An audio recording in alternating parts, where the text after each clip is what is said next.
Should I get like the New Day thing going on over? Let me just. No one can see that. You tried. It's whatever. It's what. Ain't nobody gonna see that, bro. Like you might as well not.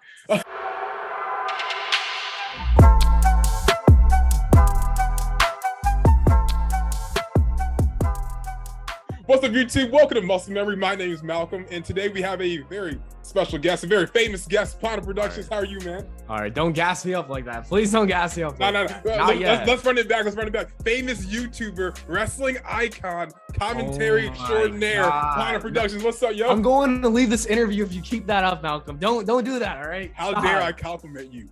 All right, I don't like compliments. You know the deal. We don't like compliments here at Pllana Productions. We like to stay humble, all right?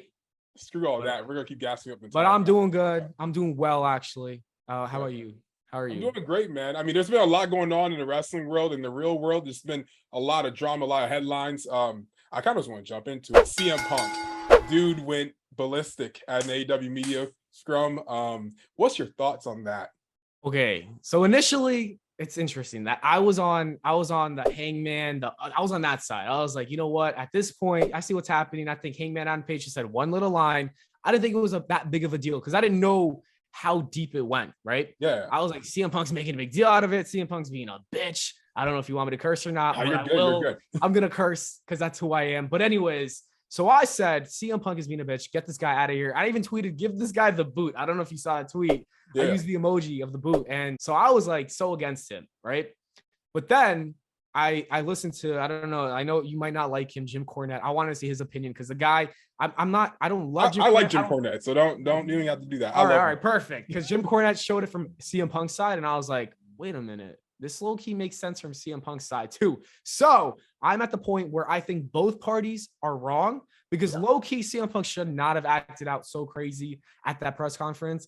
The man was, but we know CM Punk. That's the type of guy he is. He's going to go on the microphone. He's going to go off. He's going to tell you how he feels. That's who he is, right? Yeah. But on the other hand, the Young Bucks, they're executive vice presidents. They should not have gone down to CM Punk's locker room and try to, kick down his door, slap their leg while they did it, and save a dog. Like the whole story, the two stories that we see, none of that shit is real. All right. At the end of the day, they both should not have done what they did. I don't think anyone should be fired except for Ace Steel because you got to set a president or whatever. You got to be like, yo, you can't be doing nonsense. Ace Steel, get out of here. All right. But it's CM Punk. You can't fire CM Punk. But a lot of people don't want him back in AEW. I just think low-key, they're just soft for that. Like, who cares? It happened. It happened. The minute I heard about Ace Steel biting Omega, I was like, hey, yo, man, that's kind of wild. Like, you can't just be biting people. Like, if you got to throw hands, you got to throw hands. But, like, biting, what made you think of that? Like, oh, there's a dog. I want to be like that thing. Like, that's weird. Kenny Omega just saving the dog, running away, getting bit at the same time. That is like, imagine Larry started biting him too. Maybe Ace Steel was tag teaming with Larry. The double bite. I don't know. But I mean, like, if the dog started biting you, that's one thing. But this is a grown man. I'm like, hey, I don't know if I ever meet Ace Steel a day in my life, but I don't know, man. That biting thing was a little crazy. But yeah, I kind of agree, honestly, as far as everything that happened. Like, everyone in that situation, it's like 30 to 40 years old. Let's just be adults. If you got a problem with each other, talk it out. You ain't got to fight about it. You ain't got to scream. You don't got to call them out in a media scrum. Just be a professional wrestler. That's what you are. So professional is the first word. So just be professional. That's all it is. That's all it got to be. That's all it got to be sometimes. Maybe they should be sports entertainers. This doesn't happen in the other company. But I mean, I will say that the executive vice presidents definitely are on the worst side of the situation. Because if you think about it, like an executive vice president, if they came down breaking down your door, they would be gone immediately. I think you got to strip them of that title. Yeah, I mean, if it happens, I'm definitely not surprised. It's just so weird. Like, if you didn't know about the media scrum and then you just watched Dynamite, it's like the trio and world title are vacated. You're like, what? Yeah. What the heck? We just got two new champions in both those categories. And now you have a brand new AEW champion, be crowned at Grand Slam. And then you have the trios champions. They're not a death triangle now. So, who do you think is going to win that AEW World Championship? I say Bryan Danielson. Thank you. Yeah, there's like he should have won it. Dude, he should have won it in the beginning. I don't care what anyone says. Like, I love CM Punk, or I liked him. I don't love him anymore, but Bryan Danielson right now he's at the peak of his career. He's putting on the bangers every single week. Why is he not champion? So if he doesn't win, if Moxley wins, because I'm expecting to have Moxley versus Bryan Danielson. If Moxley wins, I don't know what to say. I'm going to shake my head That's it. Shake my head and say, you know what? I should have known better. I mean, like, I know you're not a big Moxley guy. I see now on your second channel, MorePllana. Dude, why'd you start like a second channel? Like, what happened to just uploading everything to like Pllana Productions? Okay. So there's like a strategy behind that I think that makes a lot of sense. All right. Let's say you watch a TV show, right?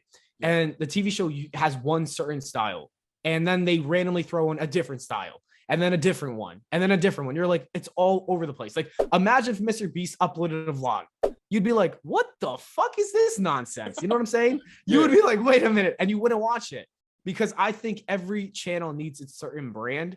And so the main channel, I personally want to keep that as like, and I think honestly, they're both going to be main channels at this point because I'm putting so much effort into both of them. Yeah. But I think that the main channel is going to be high quality documentary type of videos. The ones that I've made since the We Miss John Cena video that you were part of, which you did amazing in, by the way. Thank you. But it's like more of an art project. Like, I treat it as art. Like, at this point, I don't even care if I get millions of views, because some of them pop off and some of them don't, like the Sasha Banks Hollywood Theory or the Once Upon a Time. But I don't know if you watch those videos. Like, I loved every second of making that. So I'm going to do that over there and keep the high quality. And MorePllana is literally going to be old Pllana, classic Pllana, just all randomness. Shorts. You got a lot of shorts. You got top 10s. You got hot takes. You got breaking news, my opinion on this, maybe live streams moving down the line. I don't know, but just basically everything else, hence MorePllana. So that's the way I look at it. I'm going to separate the two brands and see. So far, it's doing well. And I've been putting a lot of time into MorePllana, but I got a good video coming out for the main Pllana, and it's going to be, I know who is going to dethrone Roman Reigns. So who do you think it's going to be? I'm not going to tell you. I'm not going to spoil it, but let's just say this. Mojo Rawley? Who? Mojo Rawley, right? That's close. All right, bet. You're getting there. It's very hot, but. Where do you get like these like super strong wrestling opinions from? There's a lot of people that like him. There's also a lot of people that won't be liking him that much. I think that, first off, I asked the fans, I asked the audience, I asked the people, what are your opinions? What are your hot takes? And they give them to me, and I just, react to it. So that's where I get it. But I'm also the type of guy who's going to say the truth. I don't care, because a lot of people have a filter, especially in the IWC. There are some people, I'm not going to say their names, and I feel like CM Punk or Hangman right now. No, but there are some people you can tell are definitely trying to keep up this this image for the audience or whatever. And I don't give a fuck. I'm going to be myself unapologetically, because I don't care. This life is too short to be living as a lie, I'm just going to be straight up honest. And Jon Moxley right now, he's putting on shitty matches. I don't care. I don't think Jon Moxley, every week he puts on a match and it's legitimately not good. And that comes, and that's a lot of AEW stuff too. I don't like the crazy high flying action at all times. Slow it down, just chill a little bit. But that's just me. I like old school wrestling. I think that, like, the Ruthless Aggression too. The Ruthless Aggression isn't even that old school, but they made things look real. They didn't use high spots every 20 seconds. They didn't start off the match doing tope suicidas or whatever it's called. I don't even know what it's called. Is that what it's called? Suicide dives, topes, they're all like the whatever same. They're called. It's a bunch of flips.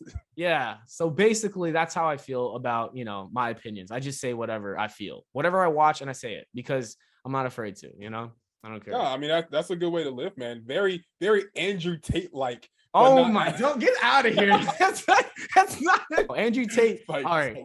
I just want to say Andrew Tate, I think all the things he said, maybe he believes them to a degree, but definitely not to the way he gassed it up. Like, it's all bullshit. Like, it's literally like I said, remember how I said those YouTubers have their facade? Same way with him. He kind of has that character, and it got out of hand. And if you saw his videos later on, he was trying to like take back a lot of things and say it was a character. And I do think it was. The man just said whatever he did. He made his money and he left. And well, he got kicked off, but I was gonna say he got more like banned, but yeah, but he got banned, but he made his money. But like I said, I wouldn't do that, because like he definitely did not do good for like a lot of people in this world.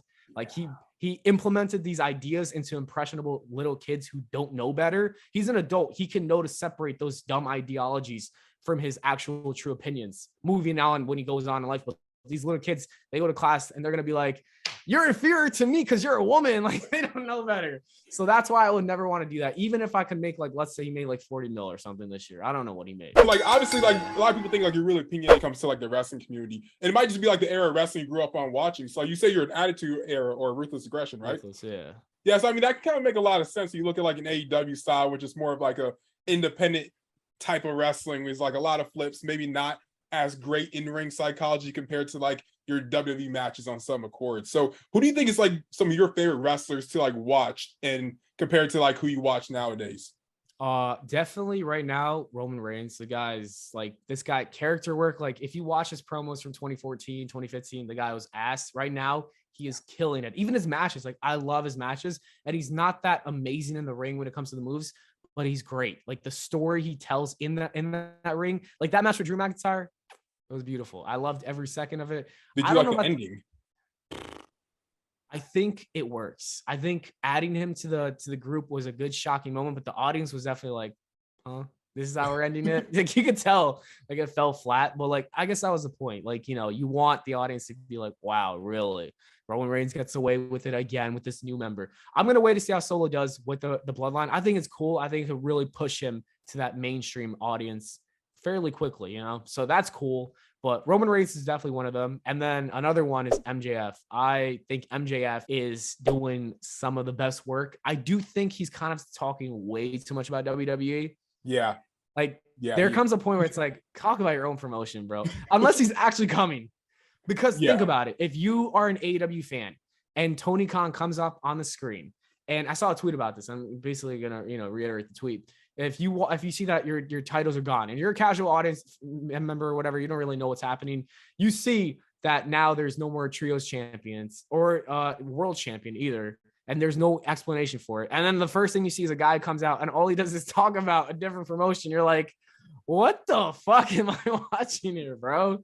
So, but when he doesn't talk about WWE, he's great. Like his in-ring work too is really great. I think the guy is going to be a top star for the next decade. And especially that Punk feud was amazing. I give you a lot of content to talk about. And like talking about like your YouTube channel, like I don't know how many videos you have on that channel right now, Pllana Productions, that is. But like we started back in like 2014. It's been a few years now. You're almost at 10 years, or not 2014, I'm sorry. You started in 2012, and now it's almost been about like 10 years. So what have you learned in those 10 years of being a YouTuber? Well, it started in 2012, but like it really didn't start until 2016, I think, because that's when I really started using my voice and whatnot. So right there, I learned when you start something, you're going to suck to the point where you don't even know what you're doing. So for those 4 years, I didn't know anything. I was just kind of going with the flow. So I learned that don't overthink it. Like if you don't make it in something when you just started off, it's okay. It's a learning experience. It's a whole ass process. Like take your time and don't rush anything. And on top of that, you're always going to have to evolve because like when I first started making videos, they weren't with my voice. They were just like top 10s or like dream match promos that I would take like footage from The Rock talking to someone else and footage of Randy Orton and make it seem like they're talking to each other. And like, then that didn't work out. I got like claims and whatnot. And then also like people just weren't interested. So you had to evolve. So I evolved to making top 10s, and then top 10s kind of got boring for me and the audience, but they're still kind of doing well in today's world because people love top 10s forever, but they just weren't for me. So I took it to the next level. And then I started making what ifs. No one was doing it. I saw like NBA guys doing it. So I was like, let me see. That's a cool idea. Let me do it for WWE. So then it went off, but then people got bored of that. And then after that, I was like, all right, what's next? And now it's these high quality videos that I really enjoy making because people seem to like that. So I'm like, all right, what's next after that? And then shorts right now are really big. So now I'm uploading a ton of shorts. I'm sure you've seen them. Like literally a MorePllana short video, short video.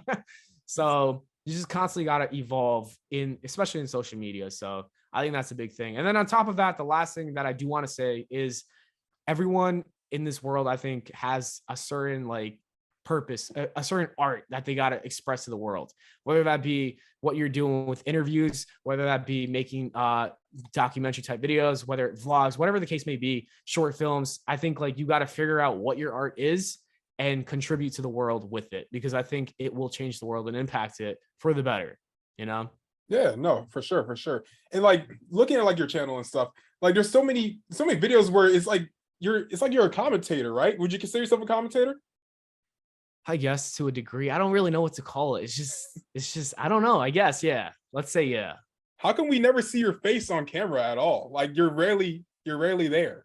I don't know. I feel like I don't know. I have really no reason for it. Like I just think that like I don't know. I just don't like being on camera. I think like when the camera pops up, it adds another element to it. And then like also like when I write these scripts and whatnot, like I write every single word that I read pretty much for like the good videos that you see. And like with the nature of like the live business of the camera, the red button or whatever, it's just like, whoa, like I don't know, I get kind of nervous. Maybe it's something that I will get into later on, because like the more I do stuff like this with you, the more comfortable I feel with it, you know. Good. I mean, you love to see. You love to see it. Have you done an interview before? Is this like your first ever one?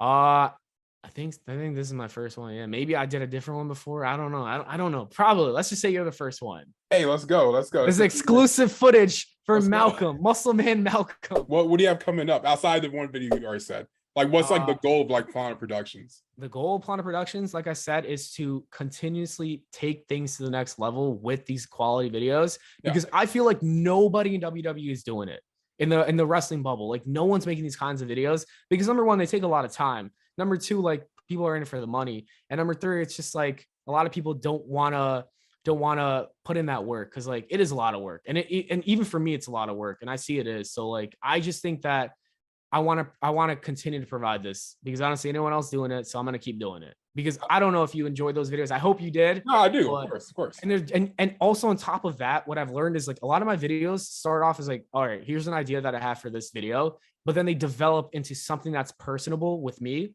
or personal, whatever word works in that situation, whatever word. And you can see that like, it's really, these stories are coming from the bottom of my heart, and they have like deeper meanings. And it's definitely something that I'm getting off of me. Like there's something inside of my body, and I'm feeling a certain way about a certain topic, and I need to get it out there. Right. Like the Sasha Banks story, the story of the Sasha Banks video. Did you watch it or no? Yeah, I did. Is about a toxic relationship, and how you gotta be more powerful and overcome that and get out of it and still maintain a smile. Like obviously the story is about Sasha Banks, but it's more of a toxic relationship. And I hope that somebody who watches that can be like, wow, I relate to that. I'm in a toxic relationship with someone, with my family, with this significant other. Like I got to get out like Sasha Banks. It's going to be hard, but she did it, and look at her now. She still has that smile. You know what I'm saying? So like, that's what I'm trying to do. Dude, I was literally just about to reference that video too. Like that was like my next question, was talking about that Sasha Banks video. All right, man. And like as we start to wrap this up, what are like your goals on YouTube right now? Obviously, I know you want to like express like your art to the world in Pllana Productions, but like what's like the goal of the channel? Is it to get that attention from like someone in WWE and AEW, or is it just to like put your art out there? That's a good question. For MorePllana, it's definitely to put my art out there, and just like I said, like inspire people, make people feel a certain way, make people think differently about wrestling. Cause like that's that too. Like I want people who don't really know wrestling or watch it right now, but used to watch it, to be like, wait, it's kind of cool. These characters are cool. The way this guy tells the story, I'm like, I'm kind of into it. So I want to reignite that passion. There's so many things, like all of that for MorePllana, and for MorePllana, straight up just to like, I just want to pump out content for the people who've been watching my stuff forever, who love that content, and also like, you know, maximize the amount of views and whatnot in that channel. Just that, I want that to be the hub of wrestling. Like if you want to get an update on this or that, or you want to see some cool top 10s, or you want to see some cool shorts, boom, you go to MorePllana. If you want to see the fire videos that reignite your passion for wrestling, MorePllana. For sure, man. My final question is, if someone came up to you and they're like wanting to make a wrestling channel, what's the advice you would give them? A wrestling channel, I would say do whatever you think you connect with the most. Like look, and also make something that's unique, because a lot of people try to come into this YouTube world and do the same thing that everyone else is doing, and it could work to a degree, like you never know. But the best way is to differentiate yourself. I think that works in like everything, business, whether it's dating or whatever, it's YouTube. Like you got to differentiate yourself. So figure out something that you can do that will be different, that other people will want to watch. And also don't give up. Like try a million different things.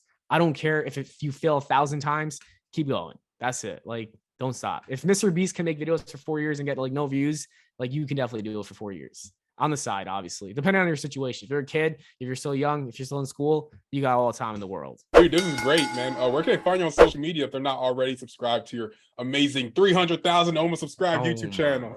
Okay, so you got that Pllana Productions on YouTube, MorePllana on YouTube, Val Pllana on Twitter, and then Val Pllana on Instagram. But yeah, I really just use Twitter and those two YouTube channels, and TikTok too, I guess. Val Pllana, Pllana. Just Val. If you search on Val Pllana, you'll find it. VALON Pllana. Damn, no Pinterest. No, I don't have Pinterest, unfortunately. You got to Oh, put me on. Yeah, I'll help you. We'll make the board and everything. It'll look dope. I have a LinkedIn. Go to my LinkedIn. There you go. Guys, this is Pllana Productions, Muscle Memory, Muscle Man Malcolm, and some Squeed.